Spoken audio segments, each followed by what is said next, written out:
Je ne voulais pas que tu partes. J'étais la seule qui ne voulait pas. Tes parents ne se doutaient de rien. Tes professeurs non plus, et encore moins ceux qui te disaient de crever. Ils te pensaient tous incapables, mais tu leur as prouvé l'inverse. J'ai tout fait pour te retenir, et tu m'avais promis de rien faire, et pourtant, tu préparais ce jour dans le dos de tout le monde. Je me souviens encore de tes dernières phrases, dites les larmes aux yeux en webcam. Je reviens, mais avant j'aimerais que tu saches que je t'aime. Énormément, et que malgré la distance, tu resteras toujours ma seule et unique meilleure amie. Je t'aime. Je t'avais répondu par un énorme bisou, puis ta caméra se coupa et ton micro aussi. Je ne compris pas, alors j'ai répété ton prénom à plusieurs reprises, puis ta mère me répondait en pleurant. Sa voix était tremblante, pleine de sanglots et de honte et de tristesse.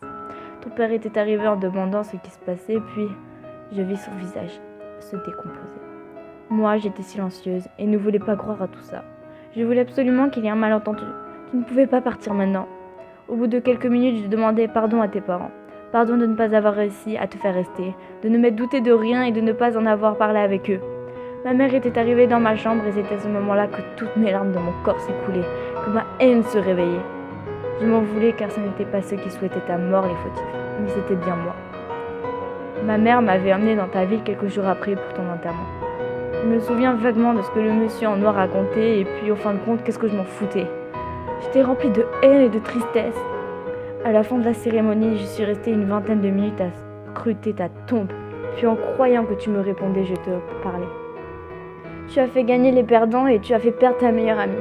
Tu étais tout pour moi, je te considérais comme ma sœur. Je me sentirais coupable toute ma vie, car je ne me doutais de rien. Je ne voyais rien, je n'entendais rien alors que tout était sous mes yeux. Je me sens nulle de n'avoir rien fait pour te retenir. Tu me manques énormément, ma meilleure amie. Le lendemain, je me suis dirigée à ton collège et allée voir ton directeur. Je lui ai expliqué la situation et il m'a amenée dans ta classe. Les élèves me regardaient en me croyant pour une nouvelle arrivante. Mais personne ne se doutait de ce que j'allais annoncer. Le directeur se recula et me dit de dire tout ce que j'avais à dire, même les plus grosses insultes. Alors je m'avançai devant la classe. Le regard de ton professeur principal posé sur moi. Le regard de toute la classe posé sur moi. Et même celui du directeur. Je réfléchissais à comment commencer mon dialogue quand tout à coup je sortis. Vous êtes tous des cons! Le silence régnait et tout le monde était choqué. Je repris froidement. Ouais, j'ai dit con. Devant un proviseur, un professeur. Mais j'en ai strictement rien à foutre, car c'est le mot qui vous représente tous. Faites pas les choquer, vous savez très bien de quoi je vous parle, bande d'enfoirés. Vous la connaissez, vous l'insultez, vous la menacez et j'en passe. Elle a fait ce que vous lui avez demandé, putain. Alors maintenant, je veux savoir la vérité et soyez francs. Qui lui a dit de mettre fin à ces jours, bordel? 2-3 mains se leva, puis un garçon prit la parole en disant qu'ils étaient tous coupables, mais ne savait pas pourquoi. Je repris la parole. Vous l'avez critiqué, insulté, vous l'avez harcelé. Vous êtes allé lui dire de mettre fin à ses jours depuis des semaines, voire des mois.